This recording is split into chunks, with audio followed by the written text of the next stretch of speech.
Shout out to Hoyo for incorporating my random irrelevant video idea onto the banner that came out the day after I posted it. I guess they can do cool things sometimes. Hello. They did a second really cool and really bold thing this patch. They put a 4-star on the banner that was a better version of the featured 5-star. You heard that right. There are some small situations in which Mizuki can be better than Sayu, but overall, Sayu really is just a Mizuki with more flexibility and better healing. So let's jump right in and justify that statement. Surprise, surprise, her normals are pretty useless. However, they do look very cool. Being an animo unit, her main role is to proc VV, and her normals don't help with that at all. Even if you wanted to do infusion stuff with her, the scaling is pretty low for a Claymore unit. Let's get into the real parts of her kit, starting with her skill. Has a tap and a hold version, and the tap version is bad. Tap version of the skill, she does a little somersault forward into the flip kick. The hold version puts her into this rolling state. She can't do anything but move around, and tapping the button again will do the same kick with more damage. However, as a tip, you don't really ever want to do the tap version. Both the kick and the rolling generate energy, and because its cooldown is variable based on how long you hold the skill for, you basically always want to do a short hold version to cheat out an extra particle. You get 1 from the rolling section and 2 more from the flip kick. Another thing that this skill can do is absorb. You run into other elements and she absorbs that element and starts dealing damage of its type. And the flip kick also gets its own instance of elemental damage. Her burst is the main focus of her kit. Starts off with a hit of AoE animo damage and a full party heal, and from there, its behavior will change based on your active character's HP. If they have less than 70% HP, it'll heal them, and if they have more, it'll attack nearby enemies. Mine isn't doing that because C1 changes how it works, but we'll get to that. The healing on her burst scales with attack, just like the rest of her kit. Some stuff to note, it is an 80 cost burst with a 20-second cooldown, so it can be a little difficult to get, and it can slow down your rotations. But as you'll see, not all of her teams rely on her using her burst. And something to note about its healing, the full party burst of healing is not very high. It's fine, but it's a lot lower than her main competitor, Jean. Even with 3 more talent levels, she doesn't hit half the amount of healing that Jean does. But unlike Jean, she actually maintains a pretty high healing over time effect. Jean's continuous regeneration is 10% of the initial burst, where Sayu's, her overtime healing is almost the same amount as the initial burst. For her ascension passives, 1 is good and 1 is not so good. Her first ascension passive is the good one. She heals the whole party whenever she triggers a swirl on field. The initial value is pretty low, it's only 300, and unlike her burst, this heal scales with her elemental mastery. This reveals that Sayu has a bit of split scaling going on. Her main source of healing and most of her talent damage scale with attack, but her reaction damage and this healing scale with elemental mastery. For damage, this actually isn't a very big issue. None of her talent scalings are very high, so it's actually a good idea to build EM to increase her swirl damage, but going full EM will significantly affect her burst healing. Her A4 passive increases the AoE of the damage and healing that her burst does over time. The AoE on the attack still isn't incredibly large, and all the AoE on the healing does is allow you to heal teammates in co-op. As for her constellations, her C1 is her best. This is what I was talking about before. Instead of choosing between damage or healing, her burst will always attempt to do both, and with that, it can heal your characters past 70% HP. This isn't necessary, but it makes Sayu feel a lot better, and it's a good early stopping point. C2 is basically useless, which is nice. It increases the damage of her kick based on how long you spend rolling around in her skill. For reasons that I'll go into, you generally don't want to stay in her skill state for very long, and even in teams where you do want to do that, it's not because you're dealing a big amount of damage with the kick. Because as I said, the scaling isn't very high in the first place. C3 is fine, extra healing, doesn't hurt. C5 is bad for the same reasons that C2 is bad. C4 is decent. It can trigger off field, but the 2-second cooldown really hurts its usefulness. It usually only results in about 4 to 6 energy every rotation, which is not nothing, but it doesn't decrease her ER needs very much. C6 is her second best con. It increases the damage and healing of her burst by her EM damage portion. Again, doesn't really matter. She's not doing a ton of talent damage. It is free extra damage, so like why not? The healing is more relevant, but even that isn't as good as it sounds because it only affects the follow-up healing. The initial full party heal is still attack scaling only. It's good, but you can see I've gone without it for all this time. I got Sayu on her first banner, thought she was good then, I think she's good now. In my opinion, her C1 is easily her best constellation. Makes her way more consistent overall and especially in Furina teams. If you want to use her with Furina, I would highly recommend C1. Before we get into teams, let's do a quick gear check. She's Animo, VV. I have her on a pretty generic build. I don't think I'm going to switch it up at all in this video. ER Sands, Attack Goblet, crit rate circlet. Try to get a nice mix of EM and ER in the subs. A little bit of crit stuff because I'm using Fav on her. Fav is generally your go-to option. Big fat ER substat with extra energy generation. I consider this to be a pretty good generic Sayu build. Generally always has enough energy to get her burst up and has a decent mix of attack and EM. Let's just get right into it. This is a team that I have been playing with recently, but it's actually going to come second. I'm going to do Taser first. Being an Animo healer, I think it's her most obvious use case. And the great thing about Taser is that it is extremely flexible. These are the units that I have picked out, but you can kind of go with whatever. The main synergy we have going is between Furina and Sayu, of course. Sayu's pretty good at getting Furina fanfare, buffing the entire team, but Furina's not even necessary. Yelan and Xingqiu are going to give less overall team damage, but they're both still pretty good. If you were using Chlorand instead of Sethos in this slot, you could also go something like C6 Candace. Certainly not the best option, but it would work. As for Auroron and Sethos, they're both a lot more replaceable. I'm just using them because I like these guys a lot. Chlorand would be the premium option here, but you could also go something like Raiden or Keqing. Sino, I mean, it's possible. His rotations are a bit more strict and his energy requirements are a lot higher, so deal with that if you want to. We also have Varisa coming up, and she could end up being a decent option in this slot. There's the really scuffed option of Sara. I actually do kind of like this team, but I won't force Sara on you guys. This is a lot more quick swappy and hard to play, but Sara has good AoE, and Taser's generally an AoE team. I'm gonna be using Sethos. Auroron is also pretty replaceable. Fischl and Beidou are the two obvious options. Fischl has more consistently high damage. Beidou has lower valleys, higher peaks. Fulium Kuki is actually an option that I think I'm going to show off after Auroron. Her electrocharges are going to end up dealing a significant amount of damage, and she helps build fanfare for Furina. But let's stop talking. Let's just look at this team and what it can do. I know I've been a staunch supporter of Charge Shot Fav Sethos in the past, but I actually have a normal build on him in this team. Wanderer's Troop, Slingshot, and I committed the ultimate sin. I leveled his burst a little bit. It's not going past level 4 because I still prefer Charge Shot way more, but I recognize that Burst Sethos is actually usually much better in AoE scenarios, which obviously this is.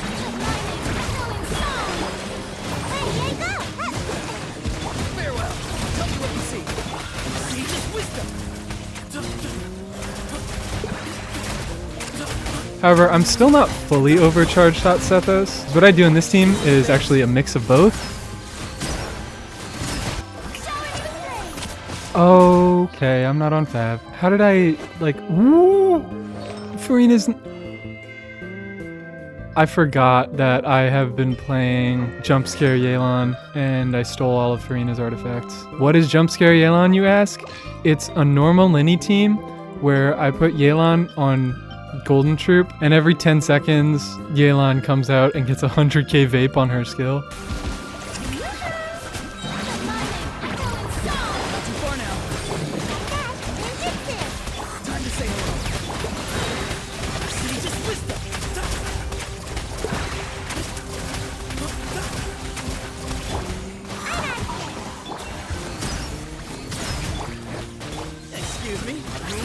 I didn't mean to do that.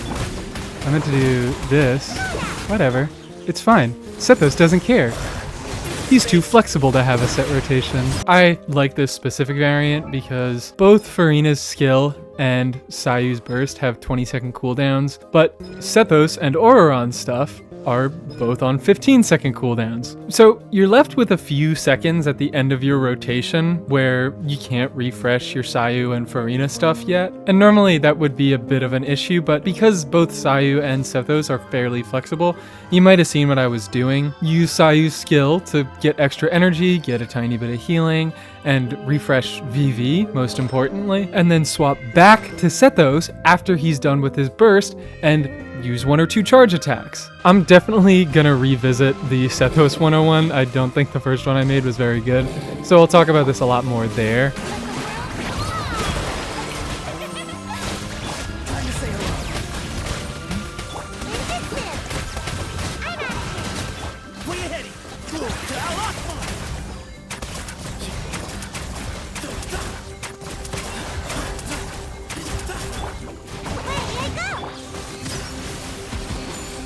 It's teams like this that really cement my preference for Sayu over Jean. Not only do I just think it's more fun to roll around than to do a kind of lame stab, but her high healing over time makes her function a lot better in quick swap teams, and that's gonna be a bit of a theme of the video. A lot of these teams are pretty quick swappy. Now let's check out, where is she? Cookie. Oh yeah, I can also, she's circle impact, but you can move the thing. All right.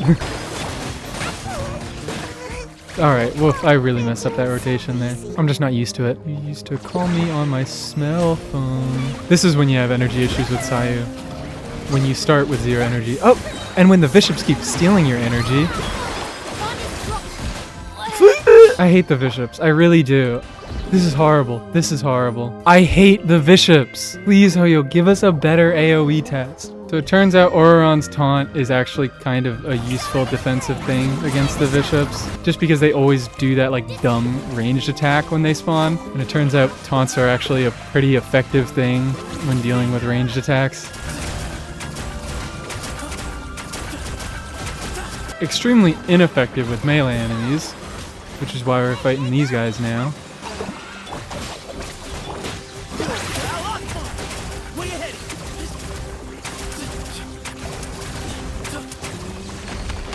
That's Taser. Sayu fits into it pretty well, especially when Furina's there. She's got some decent synergy with Quick Swap, and her and Furina's cooldowns match up. Next up, this team. Funny story with this one.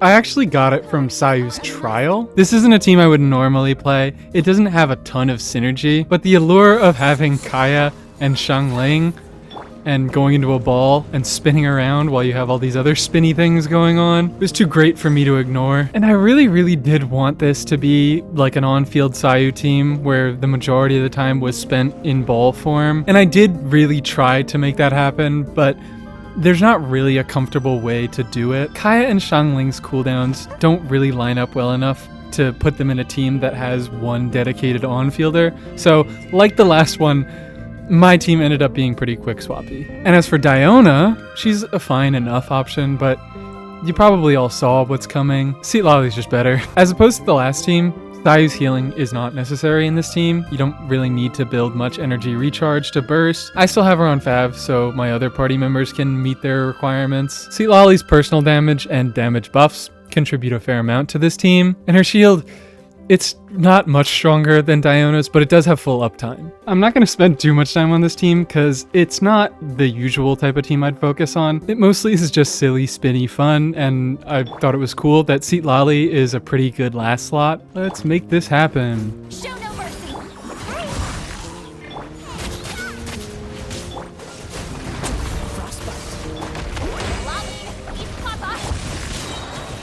You can do a little bit of on-fielding with Sayu in this, but I found that if I do that, the energy needs of my other characters are pretty consistently not met. I'm actually go against the bishops again. It's not the most synergistic, and it can be a little hard to play, admittedly. A lot of the cooldowns are misaligned, so it is something you really have to play more to get used to. Suffer the wrath of Eastling. Fulfill our pact.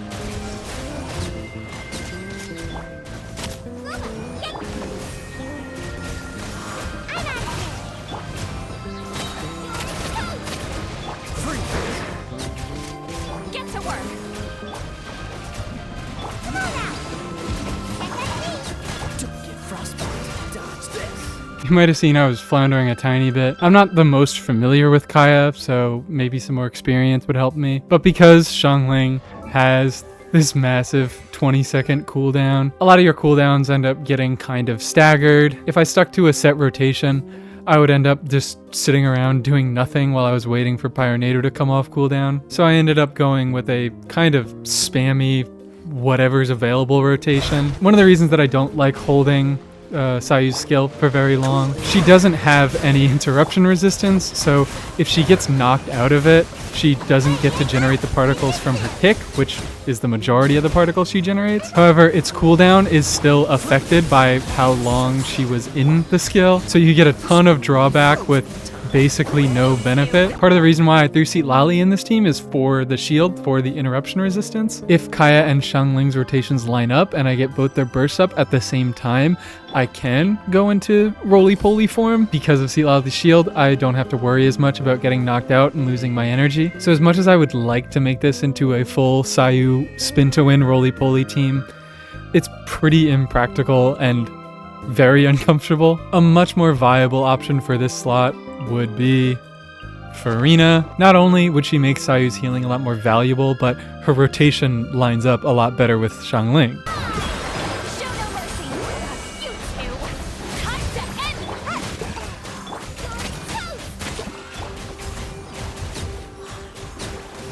this. Okay, yeah, this team is way better. It lets you do some more significant roly-poly things. Solo Pyro Xiangling is still Solo Pyro Xiangling. Yeah, this variation lets you roly-poly a lot more, but you are losing the silliness of Kaya. Kind of depends on what you want. If you want more spin to win, this team, it's quick swappy, but it has Kaya.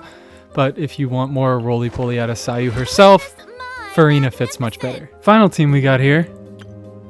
Of course it's an aggravate team. It ain't a Mies video if there isn't an aggravate team. This is maybe the most roly-poly team there is, because it utilizes the absorption on Sayu's skill to trigger a lot of aggravates. We've got this level 40 Lisa here. Ideally she would be level 70 so she could get this talent. That's what she's on the team for. I think I just wanted an excuse to finally build Lisa. Pretty much any other option would be better than my unleveled Lisa. If I had Yaimiko, she would probably be my preference. So in my case, it would probably be better to go something like Kazuha or Sucrose and have them be the one on VV and then put Sayu on another damaging set, something like Thundering Fury. I'm going with Lisa, even though she is not yet a good option. I plan to build her for stuff like this. So this isn't representative of the team's final damage, but it is of the rotation. The main focus here is Fischl with her Ascension 4 procs. Sayu's able to get a little bit of aggravate damage herself,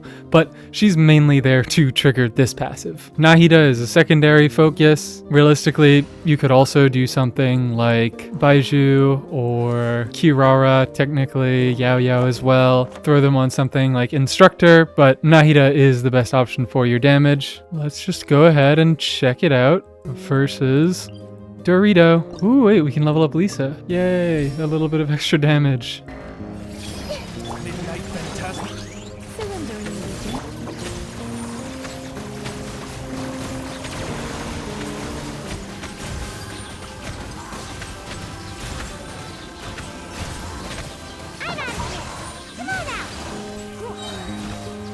Try not to enjoy that.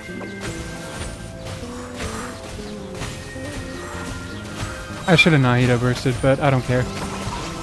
It's real simple. Fischl and Lisa make it pretty easy to absorb Electro, and then from there, spin. Is Lisa one of those characters who can't generate energy normally? I think she only does it with her hold skill. Come a little closer. Yeah. Staff Codex will probably do a fair bit to negate the annoyance. And also burst is extremely unimportant in this team. Oh, cool. Didn't even go anywhere. Sayu's not the focus of the team, but she is getting a sizable amount of damage from swirls and aggravates. Building full EM on her, even without C6, is not a bad idea. Because she's on fielding, she can also make this passive heal a pretty significant amount. Her swirls themselves are also aggravating. So if you want to see significant damage from Sayu herself, this is probably the way to go. Please don't die, Lisa. Let's just heal her right back up.